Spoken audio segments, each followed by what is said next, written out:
Taigi įvyko vienas įdomus dalykas Europoje, apie kurį kalba tik tai nekomercinės, kalba alternatyviosios medijos, tai yra žemės parlamento rinkimai Vokietijos, tai yra Pomeranijos turiuomenį.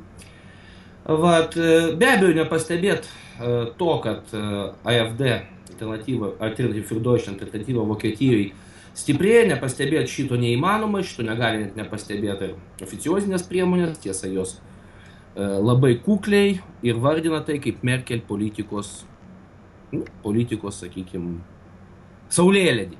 Iš tikrųjų, tai yra ne vien Merkel, tai yra Briuselio politikos migracijos atžvilgių visiškas fiasko.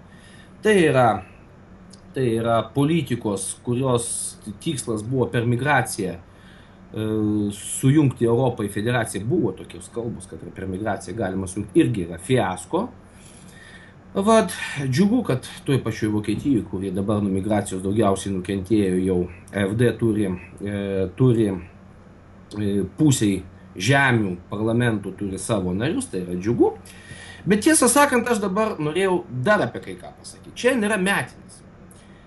Aš tikrai pasitikslinau, tikrai metinės. Metinės nuo vieno labai garsaus pareiškimo. Lygiai prieš metus, kuomet Lietuvos vyriausybė, o tiksliau vyriausybės dalis, nepasitarusi nei su parlamentu, nei su visuomenė iš esmės, sutiko dėl tų 300, kiek aš dabar prisimenu, 300 kelių migrantų perkelimų. Tuomet buvo sakoma, kad tik tiek mes sutinkam ir tik tiek bus jau gana. Dabar mes turim virš 1000 privalomų priimti ir ko gero tai ne pabaiga. Tai metinės ko? Metinės yra garsaus pareiškimo tokio pono Roberto Dargio, tai yra pramonininkų konfederacijos vadovo, yra tokia organizacija darbdavių, verslininkų organizacija, kuris tuomet pasakė, lygiai prieš metus, Lietuva galėtų priimti 50 tūkstančių, aš pabrėžiu, 500 tūkstančių migrantų. Aišku, reikėtų sudaryti tam tikras sąlygas, be abejo reikia suprasti, kad sąlygas turėtų sudaryti valstybė, tai yra mes visi, bet vis nieko prieš, kad atvažiuotų 50 tūkstančių migrantų.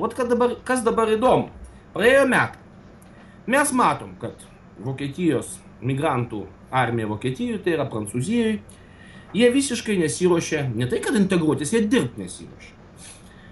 Įvyko keli teroro aktai.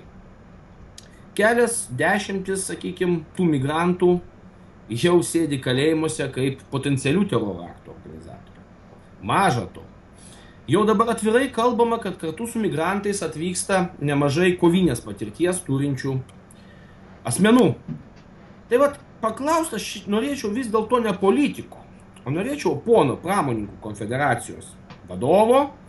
Taigi po metų, ar jis ir toliau teigia, kad į Lietuvą reikia atsivežti 50 tūkstančių migrantų perkelti?